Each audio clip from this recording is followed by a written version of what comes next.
Well, hello and welcome. Thanks for joining me. This is Ros Jones, your business coach, with my weekly podcast show, Bold Business Bites, coming to you from Yorkshire.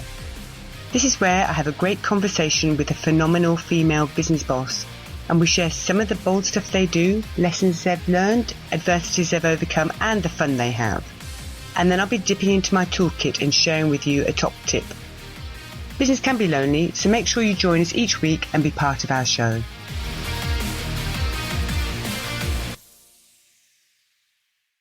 So welcome to episode 1 of the Ros Jones Bold Business Bites podcast show. This week, I'm really excited to be joined by Chrysta Newman on Village Farm Marquise. When we have so much stuff thrown at us that there's a risk that something will snap, you just need to escape from your current reality and create a new one. And that's what Chrysta did when she set up her business. But she certainly found that you need more than a magic wand to grow a successful business.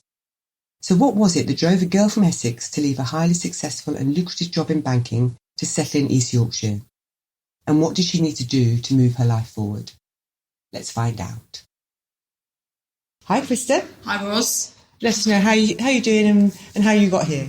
Yes, I had a lovely drive up the coast to Scarborough this morning. It's actually a beautiful day compared to what we've had the last few days, so it's a joy to be out in the sunshine.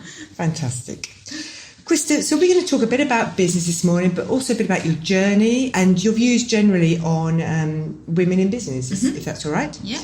So you're in the Village Farm Marquise now. Whereabouts are you based? Remind us. We're based in Skipsea as part of our farm at home, and then operationally we're based in Beverley. Fantastic. So that's East Yorkshire. East Yorkshire, yeah. But you don't sound like a Yorkshire lass, Chrysta, if you don't mind me saying.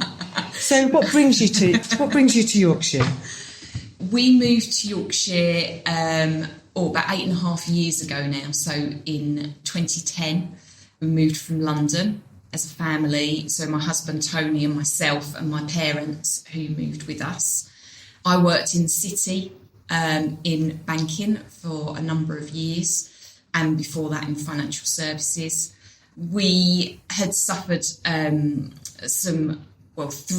bereavements very close together in our family. So our move to Yorkshire was driven through my need to escape the rat race and probably life in general, really, to have a quieter life in Yorkshire.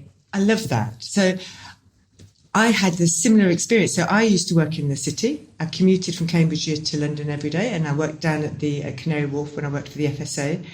But when we discovered Scarborough, my husband introduced me to Scarborough, and we used to come up for Bolt Hole weekend retreats. And then one day we suddenly decided to move here. Was that how it was for you? Were you familiar with Yorkshire, or did you just say, stick a pin in the map? My uncle married a girl from Yorkshire, so I spent a lot of time in Yorkshire as a kid, and I did a lot of horse riding, so I spent holidays up here. But that was more North Yorkshire. But when, I sort of made the decision that I wanted to leave London, we decided that Yorkshire was going to be the place, and we found that we couldn't actually afford North Yorkshire.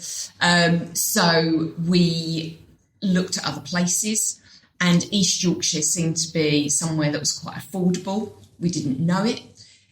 And then when we saw Village Farm for sale, my uncle said to me, Village Farm's in a village called Skipsea. My uncle said to me, you don't want to go there. It's full of caravans. And actually, when you look on Google Earth, that is all you can see is caravans. But hey, we came up Easter 2010. We looked at about 8 properties.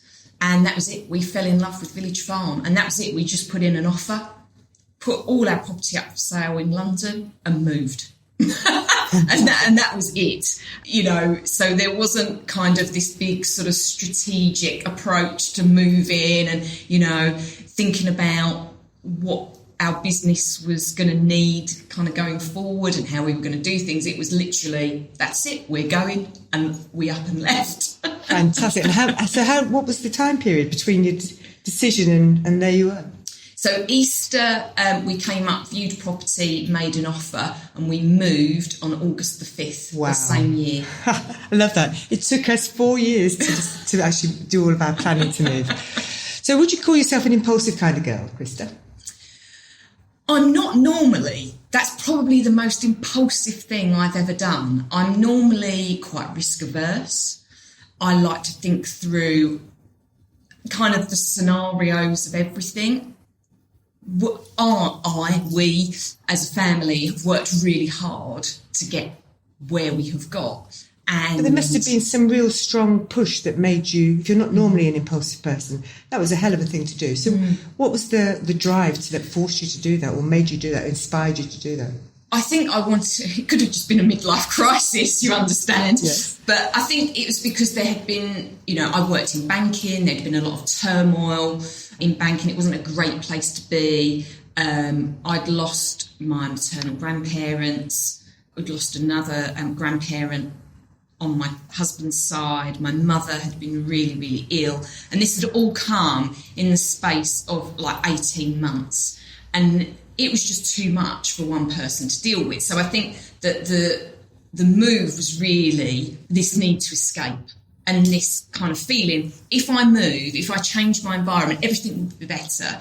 I expected it to be like a magic wand. Right. It wasn't. But, when you're faced with, situations of adversity, you can either go, woe is me, and, look how bad everything is, or you can kind of go, right, what do I need to do to kind of move this forward? And, for me, it meant that initially I had to do some consultancy work back for the bank. I then went and worked for Tata Steel for 6 months.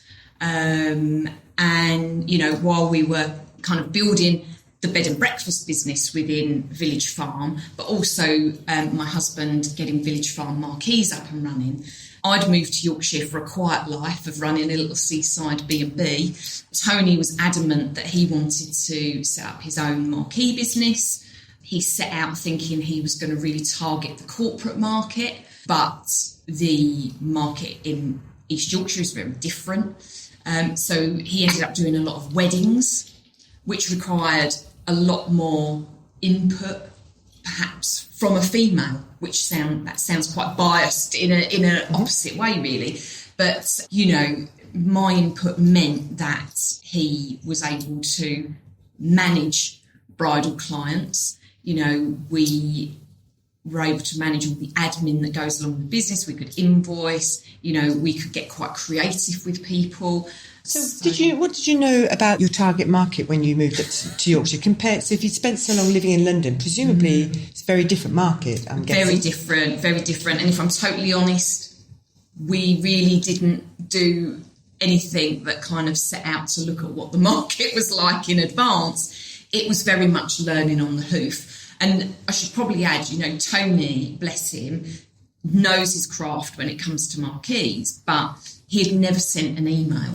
Right. When we moved to Yorkshire. So his learning curve was just massive. And, I'd come from a corporate environment where you have lots of people that do stuff for you. Yes, I want to run a marketing campaign. Okay, you go and speak to the marketing department. You want to set up some form of new software or technology. You go to the IT department. You don't have that when you're on your own. You have to become, an expert in everything, or at least tap into where there are experts locally that can support you or help you with various projects. So would you say it's been everything you thought it would be when you first set out? No, it's not. I think the trajectory that sort of I've taken is totally different. And I have to say, I've kind of embraced it. I didn't think this is what I would be doing. If I go back to 8 years, this isn't where I thought I'd be. I love it, absolutely love it. I feel, my experience in the corporate world has given me a great platform. That's interesting, actually, you should say that, Chrysta, because I found in my experience as a business coach working with small businesses, where an individual has come from corporate to set up their own business, they often find that change too massive to cope with in terms of not just about having the balance in their life, as in being able to go home at 5 o'clock because all the other departments are doing the work, but also in their own mindset about just being overwhelmed and finding it so hard that actually they just get overwhelmed with limiting beliefs of what they're capable of doing. Is that something that's struck you, or is it Yeah, I think actually, yes, it is something. We actually engaged with a business consultant, a little bit like yourself. It must have been in 2015, so kind of 5 years in. And we just had kind of one set of sessions with us. I think it was like 3 or 4 sessions. Whilst it was a big financial investment for us, it really helped us open our eyes and see something bigger, because his views were bigger than ours, whereas we were kind of feeling quite insular and just seeing a small picture. He really kind of opened our eyes, and that was really instrumental. And the following year, we saw a kind of 50% growth in our business. So, and I actually wrote to him afterwards and said, thank you for what you've helped. You've really opened our eyes. And that's kind of gone from strength to strength. And I think you can, when you're running your own business, you're a small business, so you're probably on your own. And when you've been used to working in a big team or a bigger company where you have lots of expertise to draw on, or just banter, just people to kind of chew the cud with, and then suddenly you're on your own. You don't have anyone to kind of bounce ideas off. So I think, for small business owners or kind of, individuals, it is really important to find your network and tap into people. There are people like yourself, Ros, that can provide people with support, in seeing that big picture, because you can get so involved in working in your business. You're not working on your business and thinking about driving it forward and where you're going. And is it that actually where you want to go? Yeah, precisely. So it's really important. Yeah. What's your qualities, Chrysta, that have kept you going through the tougher times? I think I'm lucky that my husband and I get on so well. Yeah, fantastic. There are things about us that are very similar, but there are other things where we're very different. Tony is the eternal optimist. I am the eternal pessimist. Right. So we're very good at kind of pulling one another up or back, or, sort of getting to where we need to be. My family have been amazing. But again, I've also, it comes back to this network. I've found a really strong network within the market we operate in. So whether that be suppliers that we work with, some of our clients who we have very good relationships with, and also sort of some of our competitors we've built some really good relationships with. So you can talk to them about what's going on. It's helped form some little alliances that have helped us when we're kind of bidding for work, or, thinking about things we want to do to promote our business.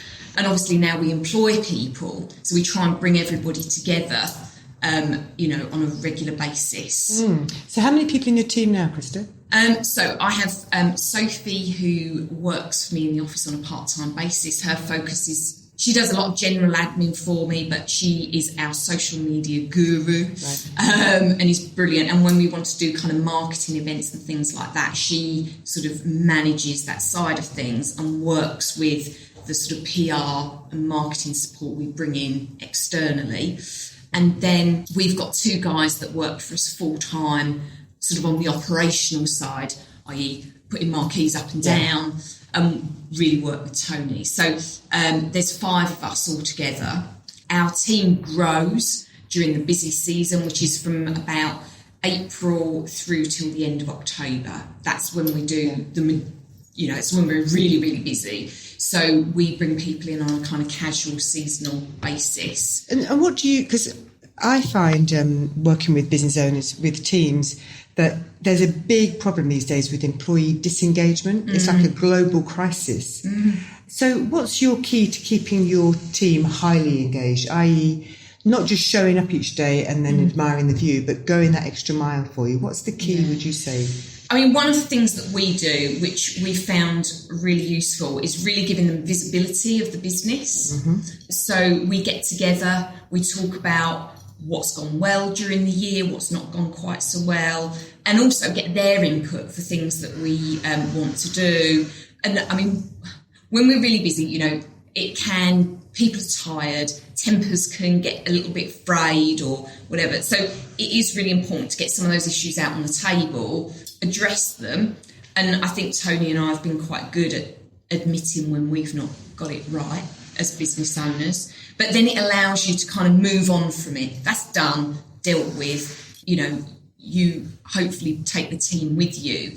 I like to share a lot of financials as well, so people can see where, the money goes. I think that employees don't always recognise the financial burden on employers. Yeah. It's not just your salary being paid. There's all the national insurance contributions, your pension contributions. There's a lot more to it. But, that has been really helpful. And, we've been able to sort of use ideas from our employees in driving the business forward. That's fabulous. One of the things that I found in business is, and I require it from my clients actually, is the number one priority is open and honest communication, and that seems to be like the magic bullet sometimes. Yeah. I think the other thing that we do, which is probably more unusual for a smaller business like ours, and probably just testament to my sort of HR background, is that we make sure that our employees all have an appraisal each year. So they sit down with Tony and I, and again, we talk about them as an individual, what they want to achieve. I mean, I've got one particular guy who wants to be foreman, and, we've put in place a plan of what he needs to do to achieve that additional recognition and achieve higher salary. And I think that's quite important, is people seeing how they can move on within a business. Yeah. And it's in our interest to help our employees achieve that. We want them to stay with the business. Yeah, getting their commitment. Yeah, absolutely. So it sounds like you work I know you work really, really hard, Chrysta, and Tony does as well. How do you get balance in your life? It is really hard, but I think we are getting better and better at working in downtime. There was a group of us out on Wednesday evening. One of our competitors, some of our people we work with within the events environment, we were out for a social evening, which was fantastic. And I was joking that Tony and I do all our socialising in the 5 weeks leading up to Christmas, because that tends to be a slightly quieter time, although actually we're really busy at the moment. But, it does sometimes feel like that. But you get used to trying to recognise where you've got pockets of downtime and then really utilising that. Yeah. I think one thing that we have tried to be very good at is making sure we get at least a 2-week holiday away from the business, where we can switch off the phones, switch off the email, and really take a break. And I would say that is one of the most important things. When you're running your own business, you feel that you have to be at the end of the phone, at the end of the email, 24/7. Yeah. And that's kind of the society we live in today. But that can be really detrimental to your health, not having that downtime. So, that's our kind of thing. We try to have 2 weeks every year where we are kind of a little bit on radio silence.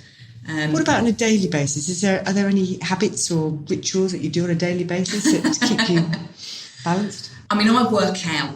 Exercise is very important to me. So I try and get 3 sessions a week in. Fantastic. Working out, which has really helped me, especially with my kind of mental well-being. The fact that I've lost 2.5 stone as well is great, but it's really good fun, and it just is something totally different. We can clear your mind and not be thinking about business. You're kind of it's you're doing something else, but it releases such great endorphins that you feel great. You feel ready to take on the world again afterwards. That's really important. Fabulous. What's the number one thing that you would change in your business right now?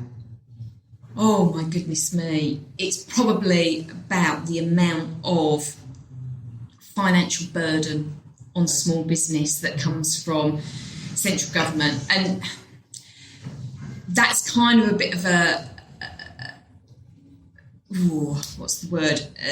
sort of double-edged thing, because it's not that I would want to harm my workers or not do the right thing by my workers, but I think the admin and financial burden on small businesses is just massive, with kind of pensions and, you know, all the regulatory things that, you know, you have to comply with. And whilst they're necessary, you just think, can we not just make it a bit easier? Yeah, you'd think so. Considering I think it's 96% of the economy is made up of SMEs. Absolutely. And it just seems that they apply rules for big corporates to the whole SME market. That's exactly it. Exactly it.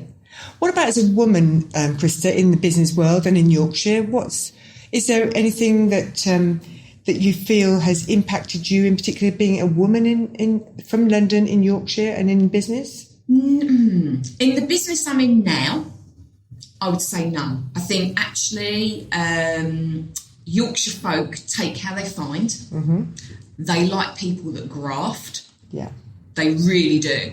They want to know who you are, where you're from, who knows you, who you've worked for before. So, you know, you have to do a lot of networking, and you can't expect to just achieve miraculous growth overnight. You're chipping away constantly.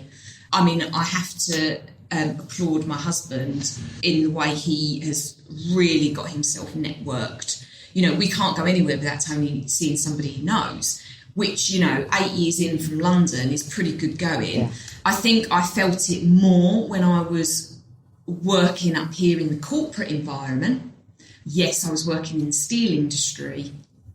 That was horrendous. Yeah. They didn't want some London woman telling them how they should be running their business. Mm-hmm. So that was really challenging. But in what we're doing now, I think that Yorkshire people actually will, you know, embrace you. It is a very different market to London. London, you just have such a huge population of people. There's such a huge market, and it's very financially driven. And Yorkshire is very different to that. Yeah. So it's just understanding the differences and tapping into it, and understanding then how you're going to grow your business out of that. And I think that, you know, we've, you know, managed to do that quite well. You know, our business has been growing sort of 40 to 50% year on year over the last 4 years, which is spectacular. I'm delighted. Absolutely. So what do you think what gives you the edge? What's been the number one thing there, the quality in you, or what's? I think we've come at it as a team. We actually engaged with a PR marketing expert. We kind of took a bit of a critical view of our business top to bottom, invested in things that, well, actually, it was about getting the story straight. So we were very clear about our brand, what we were offering, and then getting that message out there in a clear way, and investing in the things that we were actually going to get a return on. Yeah. I think as a small business owner, and I think we were a little bit victim of this when we first started out, you go to networking groups, everyone tries to sell you, oh, you need to do this, oh, you need to do that. And you kind of go, oh, yeah, oh, right, oh, yeah, maybe we do. And you end up, if I'm honest, wasting a bit of time and money on things you don't need to. Yeah. And that's just naivety. But then, you know, you kind of learn as you go. And it is being able to just take that step back. And actually, you do have to be quite strategic about it. Yeah.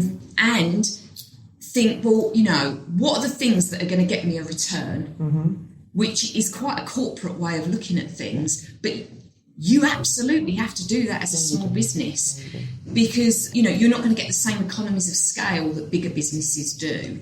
So everything you do has to be earning you money. Yes. I love that. So, Chrysta, just based on our conversation here, it sounds like the two key things that have come out from your journey in terms of the changes that you've made have been, if I may say it, having an external view of a business coach or consultant to open your eyes and show you how things could be different, but also investing in yourself and your business in the PR firm that you took. Yeah. And really getting to grips with your why, your purpose, your story. Yeah, absolutely. Right? And that's been quite groundbreaking, really. And actually kind of embracing that has helped us achieve some of the financial goals that we set for ourselves, and maintain that. which I'm delighted with. I mean, I thought this year was going to be a real struggle, but we've surpassed last year. Fantastic. We've taken on a lot more corporate work. We seem to, have really made some headway there, which is fantastic. I couldn't be more delighted, and I know Tony is as well. But we've literally this week had to sit down with our PR and actually taken a step back, looked at what's gone well, where we want to develop that, on what sort of marketing and PR and kind of I class within that business development. So what we're going to do to try and grow those markets and do some different things that we haven't done before. So we've kind of now got a strategy for, it's probably more a little bit short term. So we're probably looking sort of things we're doing over the next 3 to 6 months. We are bracing ourselves for a slight downturn in the market. There is uncertainty at the moment. We know that some of our raw material costs are going to go through the roof. So we're expecting on kind of PVC, metalwork, we're expecting about 20 to 30% uptick in prices.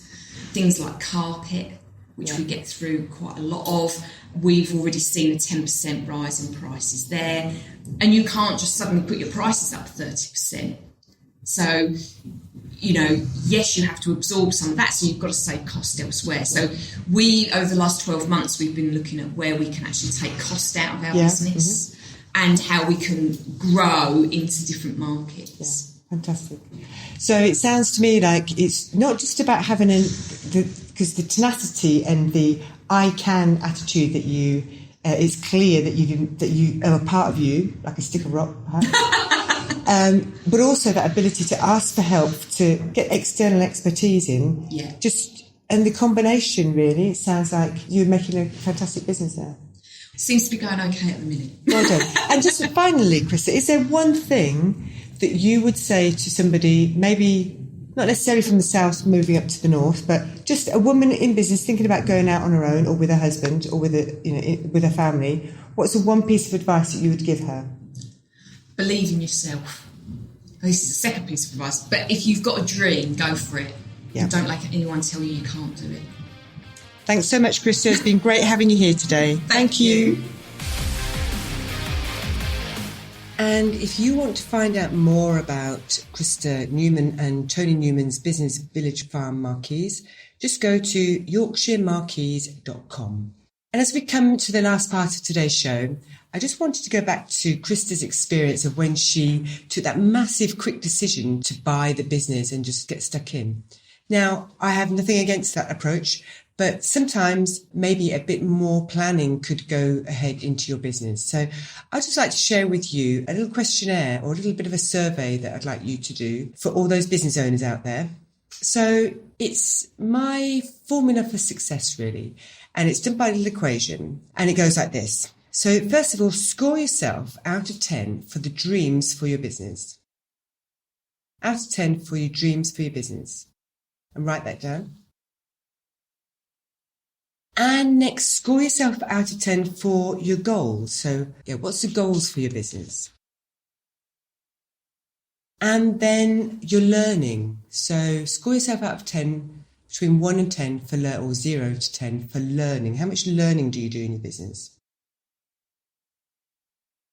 And then how much planning do you do for your business? So, between 0 and 10, score yourself out of 10 for planning in your business. And then finally, how much action do you take? Score yourself out of 10. How much action on a daily basis do you take in your business? And having got those scores, I want you just now to multiply them all together. So how did you score yourself out of 10 for dreams? Where 10 is you've got them all written down, you've got pictures, you can smell what those dreams are like. Score yourself out of 10.